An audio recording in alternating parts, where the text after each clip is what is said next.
মই আজি সৰিয়হ বটা মাছৰ জোলৰ এটা ৰেচিপি আপোনালোকৰ মাজত শ্বেয়াৰ কৰিব ওলাইছোঁ। তৰকাৰীখন খাবলৈ বহুতেই সোৱাদ লগা হয়। খুব কম সময়তে সহজে তৈয়াৰ কৰিব পৰা এটা ৰেচিপি আপোনালোকে ঘৰত বনাব পাৰিব। আহকচোন মই কেনেদৰে বনাইছোঁ চাব। মই ইয়াত আদা নহৰু আৰু পিঁয়াজ দি এটা পেষ্ট বনাম, লগত দি দিম মই সৰিয়হ। এই সৰিয়হখিনি মই প্ৰায় 2 ঘণ্টামান তিয়াই ৰাখিছিলোঁ।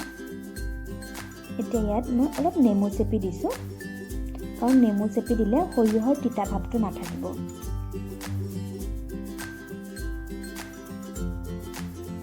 এয়া মোৰ পেষ্টটো ৰেডি হৈ গ'ল। খুব মিহিকৈ পিচি লৈছোঁ। এতিয়া মই বিলাহী আৰু জলকীয়াৰো এটা পেষ্ট বনাবৰ বাবে ৰেডি কৰি লৈছোঁ। কেৰাহীখন গৰম হ'লত মই তেল দি দিছোঁ। এই তেলখিনি গৰম হৈছে। এতিয়া মই পাঁচফোৰণ দি দিছোঁ। পাঁচফোৰণ দিলে এটা ধুনীয়া গোন্ধ ওলায়, সেইবাবে পাঁচফোৰণ অকণমান দি দিছোঁ। আৰু এয়া দিছোঁ সৰিয়হৰ বটাটো। এইখিনি মই এতিয়া অলপ সময় ভাজি ল'ম। অলপ সময় ভাজি লৈছোঁ। এতিয়া মই দি দিছোঁ বিলাহী আৰু জলকীয়াৰ পেষ্টটো।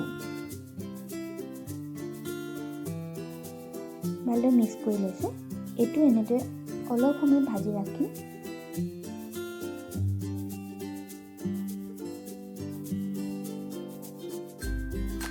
চাওকচোন, ঢাকনখন খুলি দিছোঁ। ধুনীয়া এটা কালাৰ আহি গৈছে নহয়। ইয়াত মই নিমখ দি দিছোঁ আৰু দিছোঁ অকণমান ৰেড চিলি। মই বিশেষ একো মছলা ইয়াত ব্যৱহাৰ কৰাই নাই, মাত্ৰ অকণমান ৰেড চিলিহে দিছোঁ। চাওকচোন, এইটো মই হৈ গৈছে। এতিয়া মই গৰম পানী দি দিছোঁ ইয়াত অলপ। পুৰা ডাঠ হৈ গৈছে। ঢাকোনখন অলপ মই মাৰি ৰাখিলোঁ। মই এটা উতল আহিলে এতিয়া মই ইয়াত মাছ দি দিম। চাওকচোন কিমান ডাঠ হৈ গৈছে।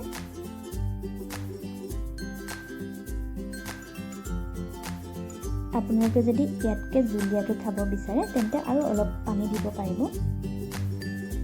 এয়া মই মাছখিনি ফ্ৰাই কৰি ৰাখিছিলোঁ আগতীয়াকৈ। এতিয়া মই মাছ দি দিম।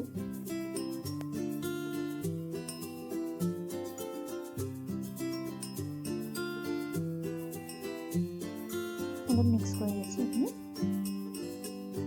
মই অলপ ঢাকোন মাৰি ৰাখি দিলোঁ অলপ সময়। এয়া চাওকচোন কিমান ধুনীয়া লাগিছে নহয়নে? আৰু ডাঠো হৈছে। মোৰ এয়া হৈ গ'ল। এতিয়া মই দি দিছোঁ ধনিয়া।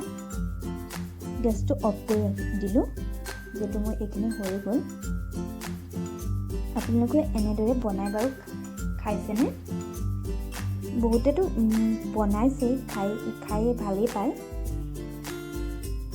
নজনা খুব কম মানুহে আছে চাগে। এয়া মোৰ ৰেডি হৈ গ'ল। চাওকচোন কি ধুনীয়া হৈছে গ্ৰেভিটো। যিসকলে নাজানে মোৰ ভিডিঅ'টো চাই বনাব চেষ্টা কৰিব। খাবলৈ বহুতেই ভাল লাগে। এনেদৰে খুব কম সময়তে বনাব পাৰি। মোৰ ভিডিঅ'টো আপোনালোকে কেনেকুৱা পালে কমেণ্ট কৰি জনাবলৈ নাপাহৰিব।